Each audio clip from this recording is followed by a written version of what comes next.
The truth about space tourism.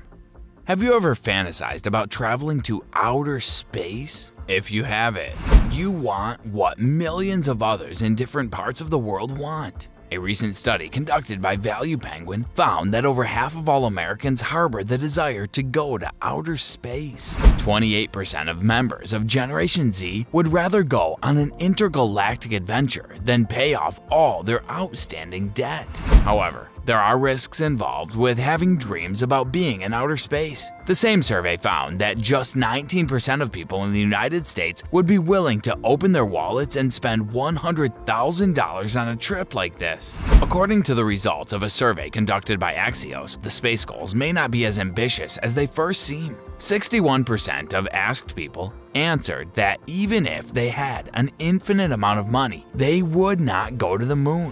In addition, 50% of respondents between the ages of 18 and 34 expressed a desire to visit the moon. This illustrates that this mindset is biased toward people of a certain age, namely seniors. Hello everyone and welcome to another video on our channel. In today's video, we'll be looking at the truth about outer space tourism.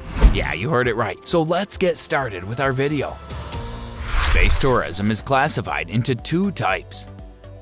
Suborbital and orbital space travel are the two types of space tourism. Even if there's little distinction between business and coaching, they are distinct entities. According to CNBC, suborbital missions reach the edge of space. Blue Origin and Virgin Galactic are the primary rivals in this area, and they operate in quite different ways. Passengers on Virgin Galactic travel in a shuttle connected to an airliner that travels to 40,000 feet and then separates. With the assistance of rockets, the shuttle may reach a height of 295,000 feet. Blue Origin launches rockets from the ground to a height of 330,000 feet. Passengers may float in space for a few minutes before falling in both scenarios. Orbital flights, on the other hand, take you into space. The rockets propel the spacecraft to around 1.5 million feet above the Earth's surface. According to Space.com, SpaceX achieved this on its first commercial mission, which took place in September of 2021.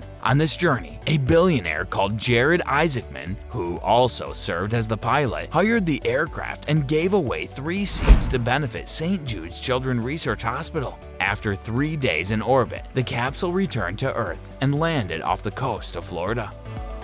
If you die in space, no one will know what to do. So what if you travel into space as a tourist, die, and then return to Earth? The reality is a little hazy. According to Vice.org, there is no precedence for what would happen if a space tourist died during the journey. However, if a space tourist does not have enough training and isn't thoroughly examined before traveling, it is more probable that they will die than not. According to international law, commercial space travel must be overseen by government agencies. The Federal Aviation Administration would do the same thing in the United States. This might imply that a company's license is revoked while conducting an inquiry. Nobody knows what will happen since it hasn't occurred yet. The reason for death may influence the scope of an inquiry and the actions taken by a government agency. There is a significant difference, for example, between a space tourist dying of a heart attack and a spacecraft breaking apart on its own. This method of thinking raises several new moral and legal issues that will arise when humans spend more time in space. What happens when individuals die on extended missions? Can their bodies adjust to space in the same way a sailor's body adjusts to the sea? The number of conceivable outcomes will continue to rise. It will contribute to environmental contamination. Science has been an integral aspect of space exploration for a long time. Many space experiments have been conducted, and NASA has listed some of the more significant ones conducted aboard the International Space Station during the last 20 years, ISS. From Alzheimer's research to matter experiments to 3D printing, these scientific endeavors have the potential to improve our lives on Earth significantly. So, do many people who may go to space imply that things will improve on Earth? More space rockets are as harmful to the Earth as Romulans are to Vulcans. According to The Conversations, a space rocket emits more than 100 times as much CO2 per passenger as an airplane.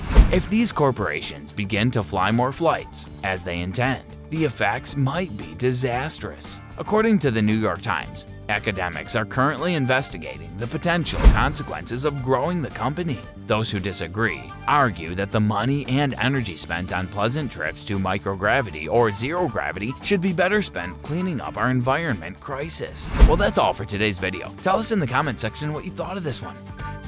I really hope that you found this video interesting. If you want to see more videos like this, please consider subscribing for more, and don't forget to provide us with your valuable feedback. We'll see you in the following video with some more notable celebrities, facts, and stories. And until then, stay tuned.